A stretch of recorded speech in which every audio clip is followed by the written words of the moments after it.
Hi guys, James at RampantLionReviews again for you today with another beer review. For this one we are going to sign off on this little kind of Hong Kong mini-series that I've been doing for you over the last couple of videos. And I have to say I've been hugely impressed by the standard of beer that is available over here. They've got about 30 different craft breweries here now. There's some great craft beer shops, you know, some great beer bars and brew pubs and stuff like this. And the standard of the beer itself is really pretty damn good. The amazing thing is that apparently none of this used to exist about 5 or 6 years ago, so the level of progress that Hong Kong has made over the last couple of years, it's nothing short of astounding actually. So, you know, huge kudos to Hong Kong for that. And I was very familiar with the Japanese craft beer scene, with my partner being Japanese of course, and me being over there quite often, but it's really cool to come to somewhere else in Asia and see that there is a hell of a lot going on in the craft beer world. So hopefully I can come back here at some point fairly soon and try some more beers when the beer scene has evolved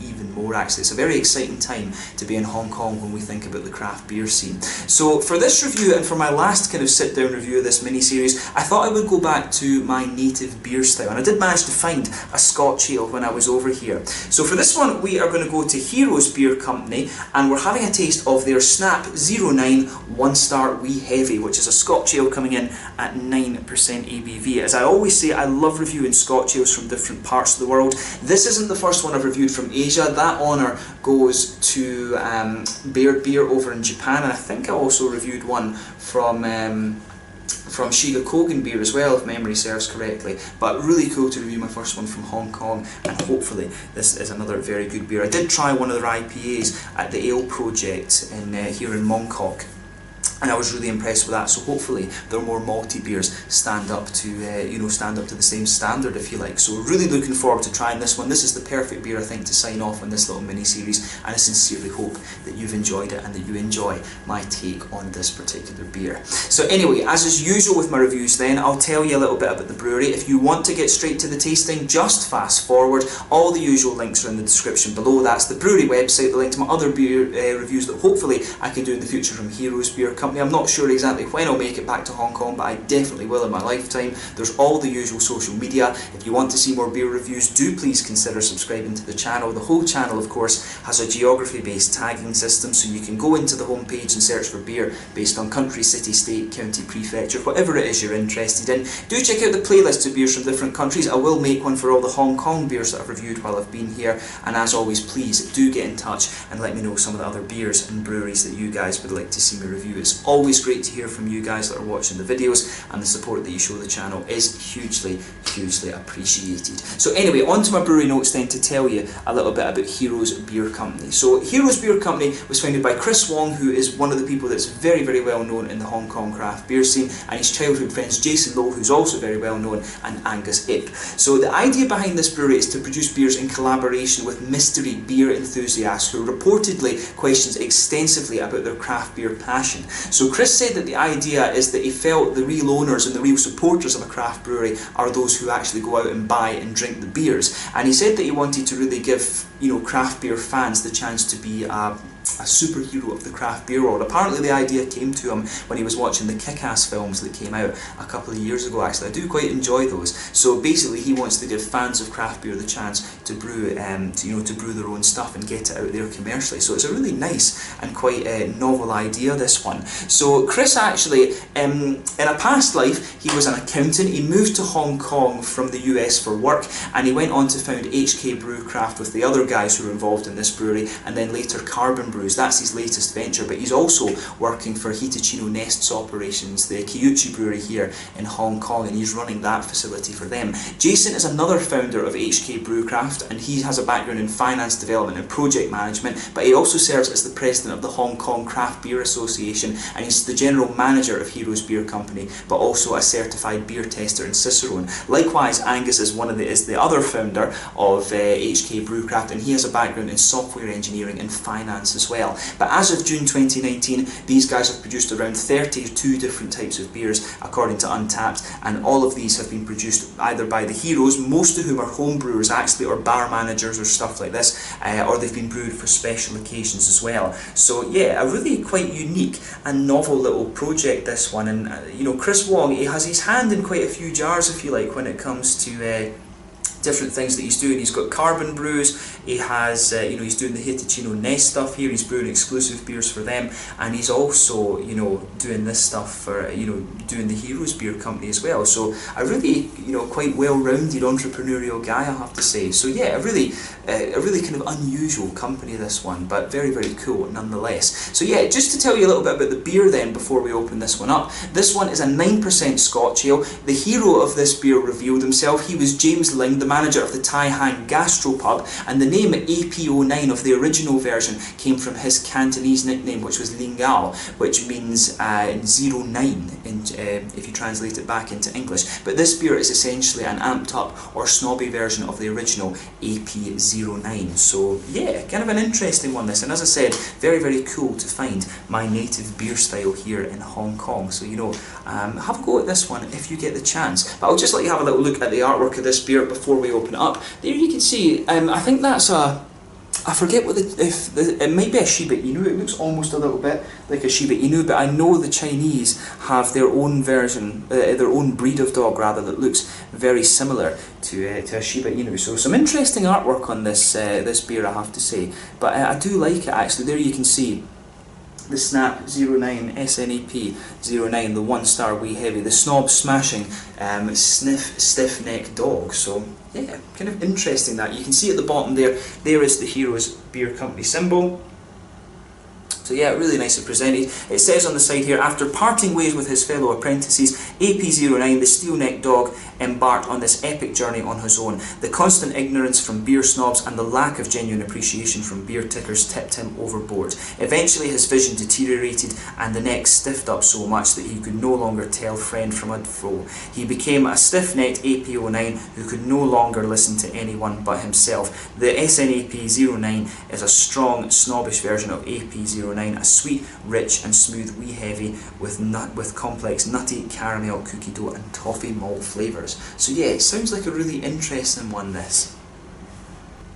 Sorry about the edit there, guys. Camera just sometimes decides it's going to be a little bit funny. But yeah, let's get this guy out then and we'll get on with the tasting. So yeah, I have to say I do like the artwork on this beer. So yeah, kudos to Heroes Beer Company for this one. So as you can see with this beer, it's poured a really nice, dark, kind of rosewoody colour actually. This is one of the darker Scotch ales that I've come across in recent times, in fairness. So yeah, if I hold this one up to the light, it has a really nice dark sort of ruby-ish colour to it. It comes across as being almost rosewoody, but a very dark chestnutty ruby kind of colour, this one. Very dark rosewood, almost maybe a little touch of mahogany in there too. But as you can see with this beer, it's poured and, you know, it has a nice, I would say, 1/2 finger of a frothy, kind of almost fawn coloured head, to be honest with you. 1 or 2 big bubbles sticking towards the side of the glass and a few little ones just heading up towards the bottom of that head there. But you know, nothing particularly surprising about this Scotch ale in terms of its appearance. Definitely within the realms of possibility in terms of colour and head colour and carbonation and stuff like this. So yeah, it looks pretty much as you would expect. So let's take a closer look at that aroma then and just see how we get on with this one. Oh, that smells really nice. Now, one thing we always have to say, or at least me as a Scot, I always feel I have to say this about the Scotch ales. The American ones, the American Scotch ales, this term wee heavy, I think that was coined by the Americans. I've never ever heard them called that in Scotland. In Scotland we always give these beers, we always term them using the shilling system, so 60 shilling, 70 shilling, 80 shilling, 90 shilling. Basically the shilling was the old tax system that was used for beer in Scotland, and the higher the shilling number, if you like, the stronger in alcohol and thus the higher malt content the beer had. So what is known as a wee heavy by the Americans these days tends to be a sort of 80 or 90 shilling in Scottish terms. And as I say, this term wee heavy, I'm sure, was coined by the Americans. I've never heard a Scottish brewed Scotch ale called a wee heavy. I think that's something that was changed when the beer went over to the New World, if you like. But yeah, the American ones always tend to be a little bit sweeter and caramelly and fruity and things, whereas the Scotch ones are just a little bit more kind of roasty and toasty, if you like. So yeah, we'll see how this one turns out, but it looks the part, so let's see how it goes in terms of the aroma. But yeah, I would say this one, it's got a lovely malt base to it. You've got a nice kind of brown bready quality coming out of there. And definitely some nice kind of toasty caramel notes, a little bit of a more syrupy kind of treacle aroma in there as well, a little bit of biscuit. You know, it's almost got a little bit of a kind of Werther's Original kind of sweet to it. I'm not sure how relevant a reference that is for people in Hong Kong, but Werther's Original sweets, you know, probably is kind of similar to butterscotch over in America. Maybe that's a more relevant reference. I've seen some kind of British sweets like, you know, British sweet companies like Maltesers and stuff, and other things coming out here, and fruit pastels and fruit gums and stuff like that. I've seen quite a few British foods and things out here, so maybe they know Werther's Original, I'm not too sure. Let me know in the comments section about that. But definitely a nice sort of brown bready base to this one, a little bit of a toasty bread crust, some more syrupy treacly notes coming out of the beer, a bit of a more toasty caramel note, some biscuit in there definitely, maybe some woody notes as well, and I think a little bit of a kind of nutty character as well. It's got a little bit of earthiness too, which is what makes it lean towards the Scottish side of things. The American ones, as I say, are always very sweet and slightly sugary in terms of their flavour profiles. But you know, the malt side of this beer definitely smells the part. It smells really quite nice, and you can smell some of the boozy note in this one. It does almost have a little bit of that kind of phenol medicinal quality to it, to be honest, which is quite nice. So yeah, some of the fruity notes in this are actually coming off as being a little bit like a kind of alcoholic cake or something like that. You know, it really does have a little element of that to it, which I really like actually. I always enjoyed the Doppelbock and the Belgian quadruples and stuff like that, and some of the fruity notes that you're getting out of this do remind me of those beer styles a little bit. So yeah, as I always say, take a little bit of time and just enjoy the aroma of the beer, because that's always half the experience when it comes to craft beers and whiskies and sakes and stuff like this, so just go for it.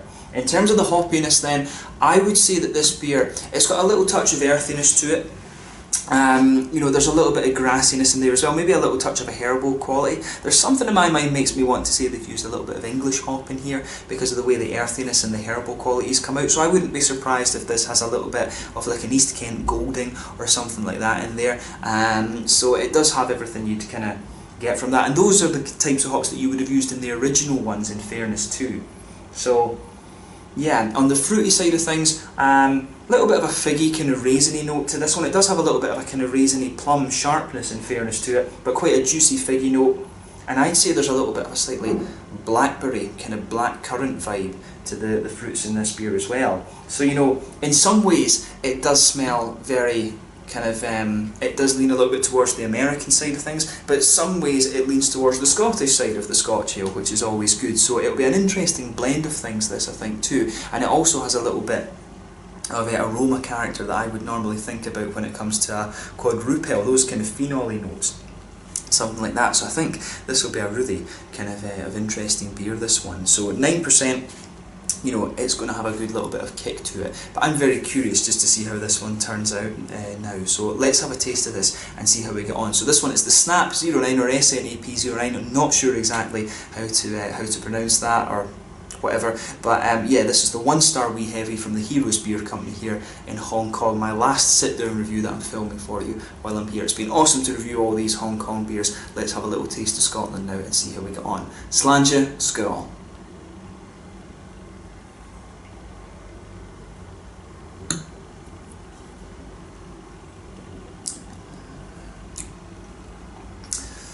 Yeah, that's pretty damn good, I have to say, and it comes across to me as being quite authentic. It's got a really good balance actually between the American interpretation of the style and the Scottish style, and you know, I think it's important to have that in the craft beer world today.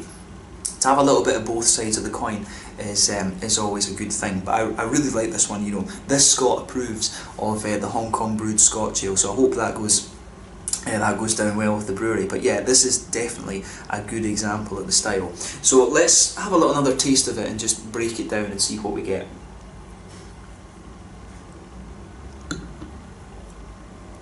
So yeah, straight away with this beer then, you're going to feel a nice sort of smooth, almost brown bready quality just blank at the middle of your palate. Infused into that, you have a little bit of a slightly woody note. You can detect the nuttiness coming out as well. They're a bit more obvious the further you go into the aftertaste. You've got that base to the beer, and then you've got these kind of woody and nutty subtleties that push their way out a little bit later on. And I really like how the beer has that kind of straight up depth about it. You also, as the middle of your palate kind of dries out a little bit, you do get a little bit more of a kind of toasty, bread crusty note to this beer as well. It reminds me of like a well-fired, we call them hedgehog rolls, these fresh breads that you get straight from the bakery. It really has a little bit of that sort of flavour to it as well. So the backbone of this beer is very, very solid in my mind.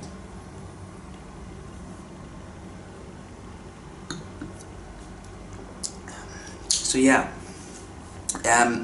In the centre of your palate, you'll get the nice sweet caramel out of this one, and to me, the caramel leans a little bit more towards the toasty side of things. You've got a little bit of that slightly darker treacle, or molasses as the Americans would call it, in there as well. That slightly more caramelised, syrupy, dark brown sugar as well. As you move out from the centre of your palate, you get more of a kind of biscuity note to this one as well, and that kind of also plays in with the sort of woody flavours that this beer has, and it almost gives the impression of being a little bit grainy as well, which kind of goes back towards the traditional Scottish versions of these Scotch ales, but it does have a good bit of the sweetness you'd get from the American side of things. So it really does sort of tread a fine line between the American and Scottish interpretations of this style, but I really like it, and that's the main thing. You can sit and debate about styles all day, but the question is whether it's a good beer or not, and this is a bloody good beer, I have to say. So, you know, well done to Heroes Beer Company for this one. So yeah, you know, I really hope that I can drink this beer again at some point.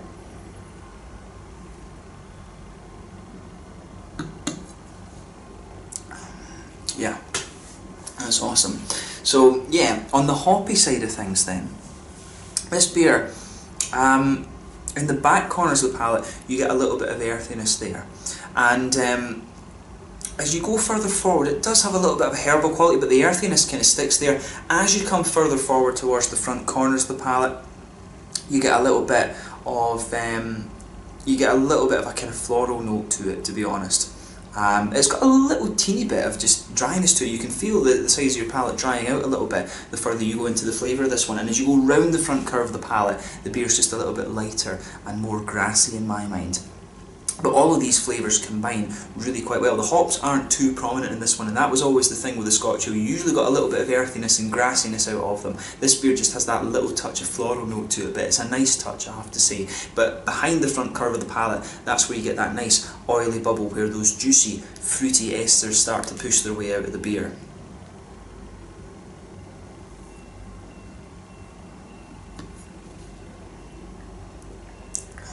So yeah.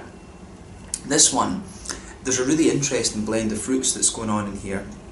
So you've got some nice sort of figgy flavours in there. It's got a little bit of a kind of plummy note. It's not quite as sharp as, raisins can give you a good little bit of sharpness. It's got a sort of plummy, almost kind of sultana note to it, this one, and there's definitely a little bit of a blackberry quality in there as well. It's quite an oily, fruity character that comes out of this, and it almost gives the impression of being a little bit cakey, to be honest, too. So it's just really interesting how all these flavours kind of blend together in this one. This is a very complex Scotch ale, actually, and I'm impressed with how well this one's brewed, because to be honest with you, it's a very difficult style to get right, but I'm quite picky with this style as well, because, you know, it is my native beer style, so maybe I've got a little bit of a right to be, but this is a very, very strong interpretation of the style. So, you know, hats off to Heroes Beer Company for this one. They've done a bloody good job of it, and I like how it really kind of treads the line. It's got a little bit of the American side of things with the sweetness in there, and mainly the fruits, actually. I really like them. When it comes to the Scotch ales, I really like the American fruitiness, but I like a slightly more toasty, treacly kind of malt base to the beer, and they've managed to pull that off as well. So this one really is one that hits the spot for me, and as we always say, beer is subjective, so different people like different things. Just bear that in mind when I'm doing this tasting for you. But this is a very, very solid Scotch ale, and you know, if you compare this to the ones that are popular, you know, the likes of the one that everybody knows is the Dirty Bastard and the Backwoods Bastard from Founders Brewing Company, you know, this one could definitely hold its own against any of those. It's very, very nice, and it's a little bit, I would say it's maybe a little bit more authentic than those, to be honest with you. So big thumbs up to Heroes Beer Company for this one. So yeah, if you like Backwoods Bastard and Dirty Bastard, you're going to enjoy this one. Some of the best Scotch ales that I've had, it would be you know, the Wee Heavy from Cervejaria Bodebrown in Brazil. That was awesome. You know, and the Old Parochial from Tempest Brewing Company in Scotland, that's a cracking beer as well. And there's been a few others that really have been awesome, have been, you know, incredible Scotch ales as well. But this one I think is pretty damn good. So hopefully this isn't going to be a limited edition or anything like that. I do hope that this becomes a regular beer and promotes the style a little bit, because that's a very, very solid example actually. So yeah, massive thumbs up for me. Sorry, I'm repeating myself now. But yeah, in terms of the mouthfeel then with this beer, definitely a full-bodied beer. Carbonation's very smooth. The mouthfeel really leans towards the oily side of things rather than anything else. The malt base, very, very smooth originally. It does dry out a little bit the further you go into the palate, but it's got a lovely big syrupy, caramelly sweetness to it, which is great. You do get the subtleties coming out of the beer as well. A little bit of bitterness from the hops. You know, I think this beer is probably somewhere around the kind of 30-ish IBU mark, but the sweetness of the malts really shines through in this one, and you've got a lovely juicy fruity quality to this one as well. I really like the fruits in this beer, and that's, as I say, this one has the kind of Scottish, a little bit of the Scottish darkness to the malt base if you like, but it has the American fruitiness, and I think that's where its kind of strength in depth lies. But yeah, a lovely beer this one, and it's been really awesome to review this one for you. I'm going to see if I can save the can actually and take that with me. So yeah, let's just leave it at that for this one. It's been really cool to review my first ever Hong Kong Scotch ale for you, and hopefully this isn't the last one that's produced in Hong Kong. So yeah, the 1-star Wee Heavy, it should be a 5-star Wee Heavy in my mind, because it is very, very strong. But yeah, a really nice interpretation of the Scotch ale style, and I've really enjoyed reviewing this one for you. I thought this was a very good way to sign off on this Hong Kong mini-series, which I sincerely hope you guys have enjoyed. So once again, thank you for watching my beer reviews. Until the next time, please like, subscribe, share, all the usual YouTube stuff. Let me know your own thoughts on this beer in the comment section below. Let me know what your other favourite beers are from Heroes Beer Company. And do let me know which other Hong Kong breweries I should be keeping an eye on. But this is an awesome, awesome beer. It's been great to try beers from a different country for you again. And I hope you've enjoyed this mini-series. And I'm sure I will be back to Hong Kong at some point in the fairly near future. So until the next time, slanging just now, and I'll catch you guys very soon. The SNAP-09 1-star Wee Heavy from Heroes Beer Company here in Hong Kong. It's been great to review these beers for you, and I hope you've enjoyed this mini-series. Until the next time, slanging just now, and I'll catch you guys later. Slanging, skull, take it easy.